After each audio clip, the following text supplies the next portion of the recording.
It's still unknown how football's next transfer window will look, but once it is open for business, there's a very interesting take when it comes to Manchester United's defence. Many of the defenders' futures up in the air. Danny Higginbotham now joining me to discuss that. And we'll start with a man, the youngest on the list that I've actually got for you, Danny. It's Luke Shaw. What do you think of his future? Is he a player that will be sticking around? Will that versatility and his age be on his side? I think so. I think that he's another player that's been reinvented under Ole Gunnar Solskjaer. The interesting thing is, like you've just quite rightly said, we've seen with Solskjaer, we will play three at the back, and he has played four at the back. And when he's played three at the back, we've had Brandon Williams, who's obviously, come through the ranks, who is the one that's putting pressure on Luke Shaw at the moment. He's played left wing back, and Luke Shaw's played left-sided centre back. And one of the interesting things was when I spoke to Solskjaer about it, and he was talking about Luke Shaw's position, he said at times he's actually covered more ground as one of the three centre-backs than he has at full-back, because he sees the game in front of him, he's able to take the ball forward. And I think, well, hopefully, we're starting to see now what Luke Shaw's all about. If he's playing full-back, then the main width is coming from both full-backs. I think that's something that Solskjaer wants. He's doing it with Wan-Bissaka, improving his game. And I think likewise with Luke Shaw. And he's had a terrible time of injuries. I think when he got the horrific injury quite a while back now under Van Gaal, that was when he was just really hitting form, and it's taken him time to get back. But I believe that the challenge between himself and Brandon Williams could be a really interesting one. But Luke Shaw, in my opinion, I think he's had a very, very steady season. It's definitely been a tale of two managers for him as well, hasn't it? As you rightly mentioned, looking revitalised with what we saw under Jose Mourinho compared to what we're seeing under Ole Gunnar Solskjaer. Yeah, definitely. And I think what you have to do now, I think that as football moves on and as players move on through generation to generation, man management skills are probably the most important thing now in football, in my opinion now, because I look back to when I was playing and, I only retired myself 5 years ago. And I think when you look back at that, to a certain extent, you could give most players a clip around the head and ask them, what they're doing this for and what they're doing that for. Whereas I think as now, there are a lot more different characters in the game. And in order to get the best out of them, you've got to treat each one differently as individuals. And I think a manager, one of the biggest things, the biggest traits that a manager needs to be a top-class manager is to understand really quickly what makes a player tick. How do you get the best out of them? Is it by giving them, a clip around the shoulder? Is it by putting their arm around the shoulder? Or is it just about letting them be? And I think Solskjaer seems to be just getting it right at the moment. Next on the list is Phil Jones. I was actually surprised to see he's still only 28. It's 10 years at the club next year. And then they talked about his testimonial. There were reports saying he'd actually turned it down because he said nobody would turn up except for his mum and dad. I'm sure that's not true. But it's a bit harsh, but he said it himself. Yeah. What do you make of his future, though? Because there was such lofty expectations when he came to the club. The likes of Sir Alex Ferguson with high praise for him. Yeah, there was, when he came in, I think, he was the next big thing as in terms of the defensive side of his game. He did play in a manner of different positions. He played right back, he played centre back. I even think that he played in central midfield as well. And I think he had comparisons put towards him of the great Duncan Edwards, who was part of the Busby Babes, which in itself is a huge amount of pressure when you join a club like Manchester United. And I think as the seasons have gone on, at times he's had good runs in the team. Other times he's just had to wait. He's been frustrated.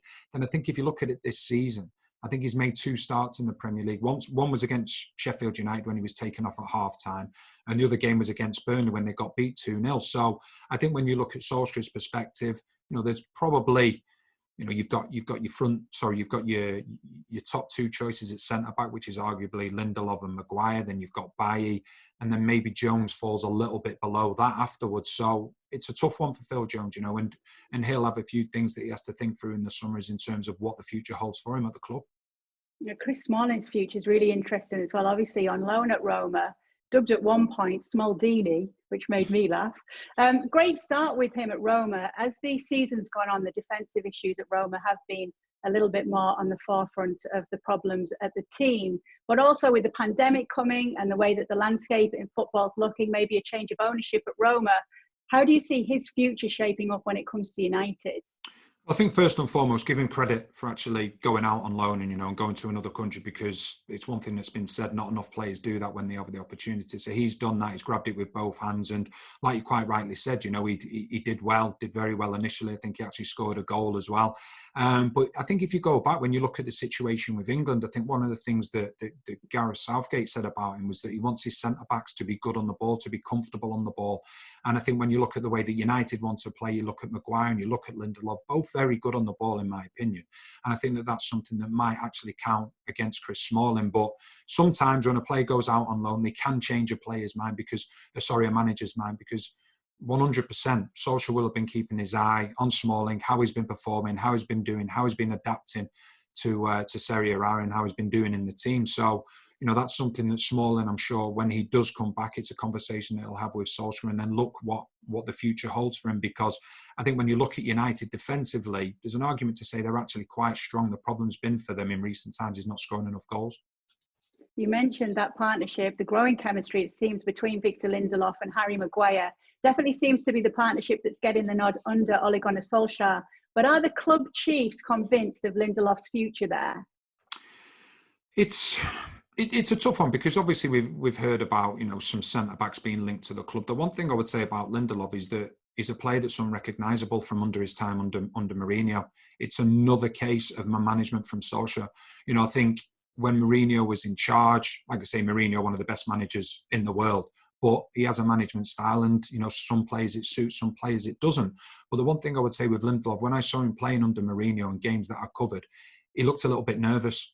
He looked as though he was a big money signing that didn't know whether he belonged there. Since Solskjaer's come along, he looks like a player that believes he belongs in that shirt, that he believes that he belongs in United's starting 11. Him and Maguire have got a really good understanding. We know that Maguire likes to get the ball and likes to take the ball out, and Lindelof is always there to sweep up and help him out if the ball does go beyond him. So, Lindelof will be very, very happy with the season that he's had, and I think Solskjaer will be as well. One of the more interesting names on the list is Eric Bailly, obviously back from a bad injury and looking to earn himself a regular starting spot. Got some competition right now, but he really is an interesting figure when it does come to United's defence, isn't he? He is. I think if he was a player that remained fit, there's an argument to say that he would be Harry Maguire's partner. No doubt about it in the centre of defence. He's played 5 games this season. Tough games as well. Clean sheet in all 5. That tells you all you need to know about him. And the one thing that's held him back has been the injuries. I remember I covered the game when they went to Chelsea. I think it was in February time, and they won 2-0. Bailly hadn't played for a long time. And he came into the game, and I think Manchester United played a back 3 in that game.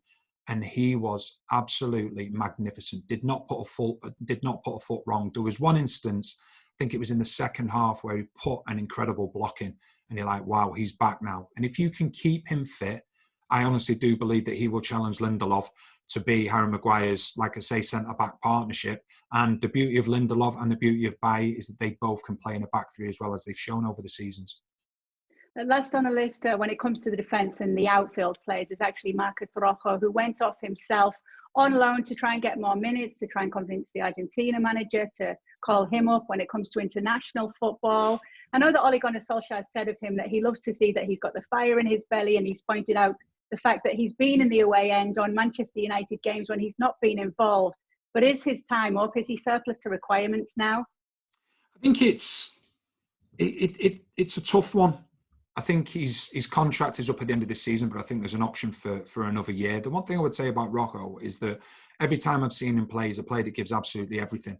One thing he gives balance, as in terms of being left-footed. He can play at left-back, as we've seen before, although he doesn't give the attacking threat. He can play in a centre-back partnership of 2, or he can actually play as the left-sider in a 3. So if Solskjaer's looking at trying to have balance as in terms of left-footers in your team, then you would keep him within that squad. But I also think there comes a time for a player as well, where, as you just quite rightly said about the Argentina, the national setup, they want players to be playing week in, week out. And I think when we look at players and we say, right, okay, is a club going to keep them? Do the club want them to remain there? Sometimes you have to ask the player as well, does he want to remain at the club, or does he want to go elsewhere where he might find himself playing on a more regular basis? And only he can answer that. But he's had a tough time of injuries as well. But the one thing I would say is that every time he's been called upon, he's given absolutely everything that he's got, and he's stood up to be counted. I've saved this name to last. It's the goalkeeper, David De Gea, because I think that there'll probably be an interesting answer when it does come to this one. Once regarded as the best goalkeeper in the world by many, but things have certainly changed for the Spanish shot stopper, especially with what we've been seeing from Dean Henderson at Sheffield United. Is that going to cause problems for David De Gea's future at the club? It's a tough one for Manchester United. I still believe that David De Gea is one of the best goalkeepers around. I think what happens is because, you know, a club like Manchester United, he was Player of the Year, I think, for 2 years in a row. That shouldn't be the case for a goalkeeper at any top club. And I think because he was elevated so high and he was seen as one of the best goalkeepers in the world, he's always going to be criticised if he makes one mistake, especially a goalkeeper, because more often than not, if they do make a mistake, it ends up in the back of the net.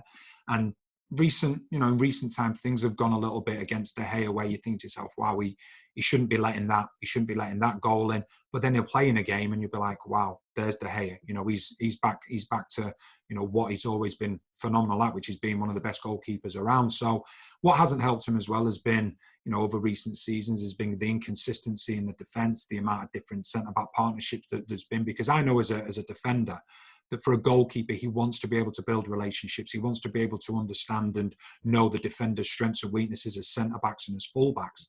And that's something that he's had to deal with at certain times. But then you go on to Dean Henderson. Now, the problem that United have is that Dean Henderson he's proved his worth. He was at Sheffield United on loan last season. I covered them quite a bit in the Championship. He was absolutely magnificent. He's gone into the Premier League now, and it's been such an easy step for him. He's been one of the standout goalkeepers and one of the best defences in the league. And if you're Dean Henderson now and you're going back to Manchester United, the last thing you're going to want to be is number 2, because you've proven that you can play in the Premier League. There's been talk of an England call-up for him.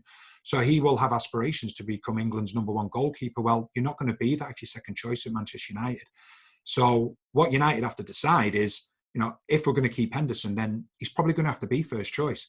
If not, does Henderson want to go out for another loan for another year in the Premier League, because he's proven that he's more than capable of doing that? So that's where the problems can lie, and where they believe the competition, they will want Henderson to stay for competition for De Gea. But from Henderson's perspective, a goalkeeper, we know if you're not in the team, more often than not, it's going to be a while until you're back playing again. So he may want to have another loan if he's not seen as first choice next season.